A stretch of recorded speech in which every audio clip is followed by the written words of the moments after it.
Good morning and welcome back to the channel. Today we're going to be talking about Japfest. Let's go!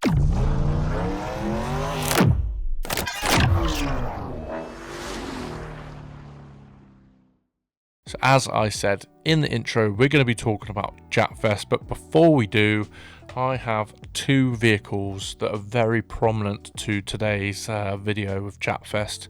They're Hot Wheels. Comment below of what Hot Wheels you think they are, and they're going to feature halfway through-ish this video, so stand by for that. So what am I talking about? Why am I talking about Japfest? So if you don't know what I'm on about, link up here and link in the description if I remember to stick it in there, but I've just dropped the video about Japfest. Now my daughter, who loves cars, which is new to me as of about 6 months ago, but I'm here for it. She asked if I wanted to go to Japfest, which obviously I was going to be like, yep, yes please, and she paid for the tickets, so that was gleaming some good dad and daughter time.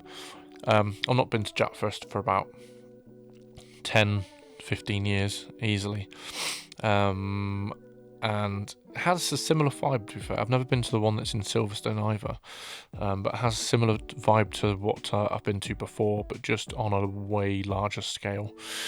I think the last time I went it was Castle Combe. On the day we got up uber early, really early, drove there. It's a couple of hours to get there, just over a couple of hours.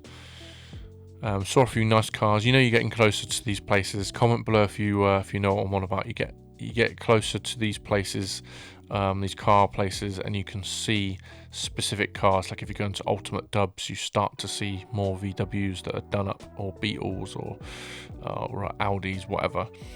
So as you're getting closer and closer to Japfest, you start to see some Japanese cars, Skylines, Supras, you name it, Evos, and it starts to get a little bit exciting. And I'm like a child, and my daughter's like not really experienced any car shows like this before, other than Shelsley Walsh, which is car meet, shall we say, but it's not necessarily the same as Japfest, which is quite like got a Jap cult like culture, which is mega. And as I said, I'm here for that as well. So we arrived Silverstone, 15 quid for parking for the whole day, which is not the best, but it is what it is.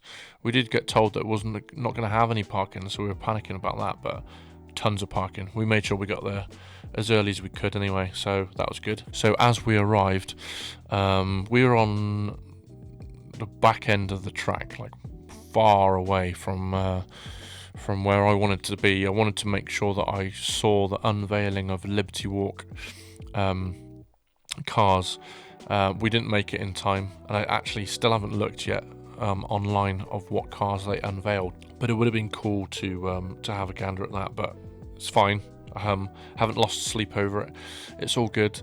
But pretty much for the whole day, all I did was carry my shoulder bag, my RS4, DJI RS4, and so I had my 70-200, my 100-400, and the 24-70, just in case for the drifting and stuff like that towards the end, which we'll come on to. So I didn't actually carry that much, but it was good, really good. I had no real plan. My original plan was to take my new Fuji, which I haven't done a review about yet. I probably won't do a review about it, I'm not sure yet, but got the new Fuji, so I was just going to do like a POV with my DJI Action, and the day before I was like, you know what, I want to turn up looking a bit more professional than having the little Fuji and having my Osmo 4 hanging around my neck, the Pocket 3, to be fair, not the Osmo Action 5 that I have, it's the Pocket 3.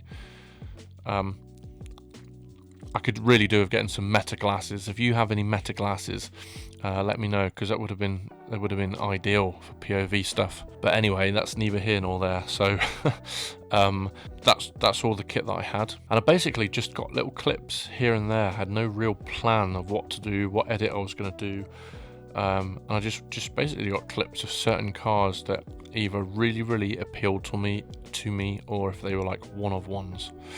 So they had little Kai cars, they had Evos, some really nice Supras, Mk1 Skyline. I've never seen a Mk1 Skyline in my life, but I've always said if I ever win the lottery, it's one of the first cars I'll get, because it's just a culture thing. Like, I'd love an R33, an R32. I like obviously R33 and R34, but the R32 I really like that. But yeah, the Mk1 Skyline, it's the one. It is the one. So yeah, some of the cars in particular. Moving on to the Kai cars, like I just mentioned, the two Hot Wheels which I'll mention. So a little story behind this. I'll bring them out in a second.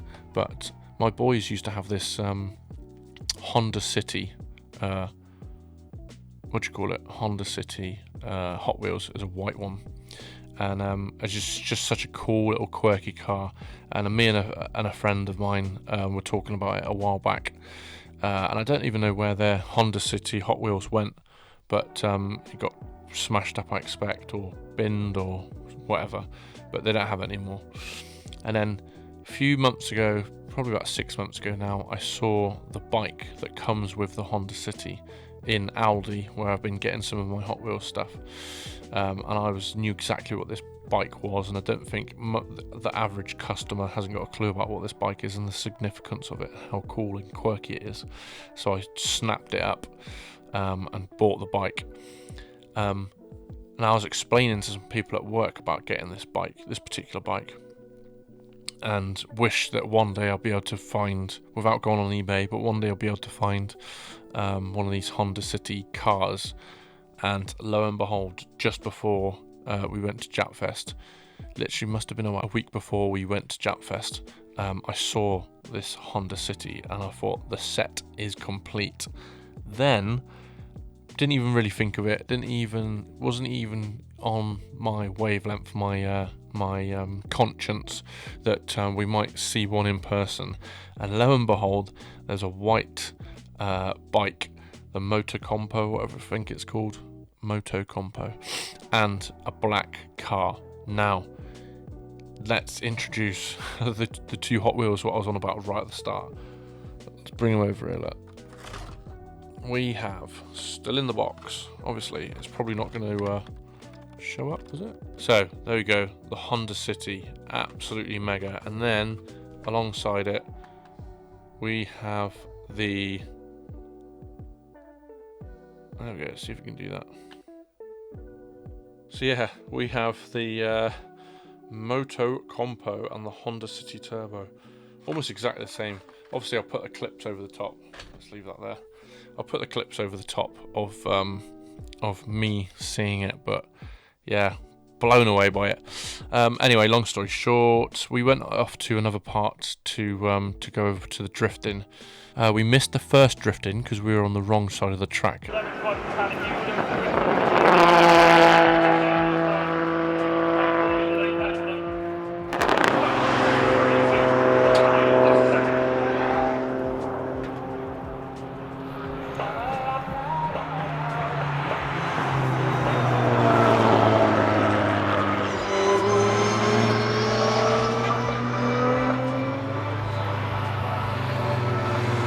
Basically just use it as like the cool down lap before they do it to the assembly area for the VIPs and stuff.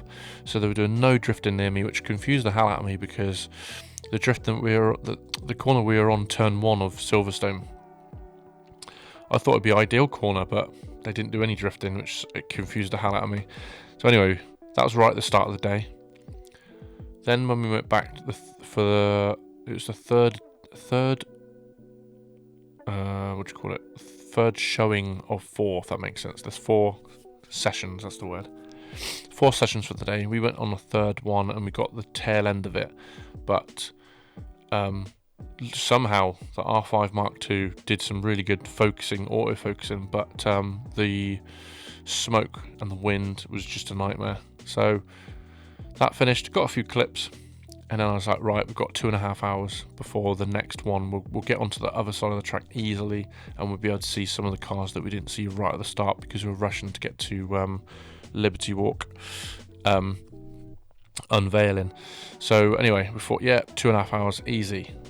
Was not easy. We just saw car after car after car of different bits and pieces. This Legacy, which will pop up now, this yellow Legacy, I was speechless, just unbelievable. And the only reason why we saw this yellow Legacy that's at the top of a hill was because we saw this bright white, frosty white bloody MX-5 that also we thought looked sick. So anyway, this Legacy with I want to say it's a 2JZ, it's probably a 1JZ, I can't remember now. I've got a feeling it's a 2JZ. Anyway, it's a nice inline 6 from a Toyota, should we say, straight 6, not the boxer engine that's usually in a Legacy. But anyway, single turbo beast, so nice. And I said to Lily, I was like, this has got to be one of the best here. And lo and behold, had a rosette on there saying best in show. So hats off to, I want to say his name's Dylan. I can't remember. But we have swapped contacts after, on Instagram after Japfest. So that's cool.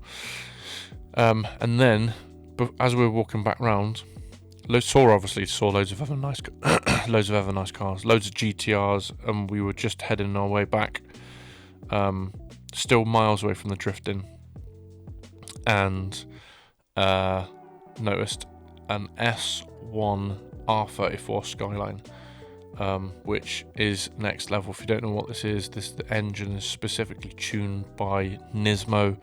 I'm not sure if they tuned it for like research purposes or a concept to try and get some more power out of it, but I think it's like 400 plus brake. I can't remember the ins and outs off the top of my head, but basically it's extremely rare and makes this particular R34 extremely valuable. I got chatting to the lad, we've also swapped contacts, but yeah, mega top bloke, really friendly bloke, and the car was just next level, so cannot fault that particular moment at all. Such a nice car. And then what we did is legged it to the drifting. Got to the grandstand, went up one of the grandstands, and it was blocked, so there's like no room, so we went across to another one that was blocked, and the drifting's already going on at the moment. This is the last session, you don't want to bloody miss it. So legged it up there to the next spot and managed to get right at the front, which I don't know how there was any spaces there, but managed to get right to the front, and I got some good, I think it's good anyway, some filming, some 4K slow-mo. It was really cool to see, and then because I got so much footage, I was like, I'll quickly see if I can get some stills whilst I'm here. And I was so impressed with the R5 Mark II for stills. I haven't done any stills with it yet properly with vehicles anyway, especially not fast moving bloody vehicles. So cannot fault it. It was so good. I haven't actually edited any of them yet because I just haven't had time, but yeah, just mega, but really capable camera for motorsport.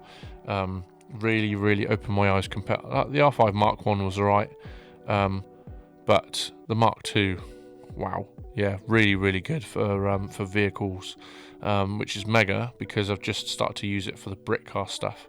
You don't know what I'm on about? I shall link up the top of the Brit Car Endurance Championship that I've just started to follow and make a documentary about. So having good autofocus for vehicles is mega because there's no chance I'm manual focusing that. But anyway, let's wrap this up. All in all, class day. I cannot thank my daughter enough for inviting me there. But yeah, one of those moments where you just obviously get good memories, and then capturing the memories as well via video and posting it on YouTube, where in theory, hopefully YouTube's there forever, but yeah, can't fault the day at all.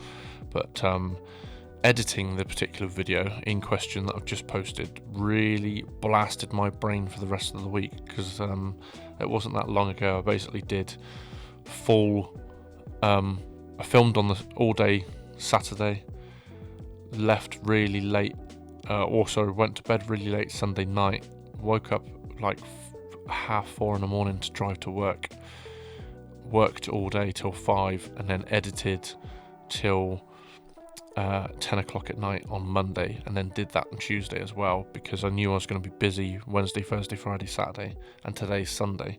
So yeah, it has been a hectic week so far, but yeah, I wouldn't change it. I just need more coffee. Anyway, enough waffle from me. Leave some comments below if you want to know anything about more kit that I used, my thoughts, how Japfest was, if you want any guidance about Japfest, or if you just want to collab about anything in the future. I would love to do some branded photography or branded video for anybody that's, well, anything. Obviously car related, but even if you haven't got car related business, if you're into construction, maintenance, anything, I digress, but just comment below. I'm here for that, here for collab. So yeah, cool beans. Anyway, thanks very much for watching. Like, subscribe, and as I said, comment below, share with your friends. Thanks very much for watching again, and I shall catch you in the next one.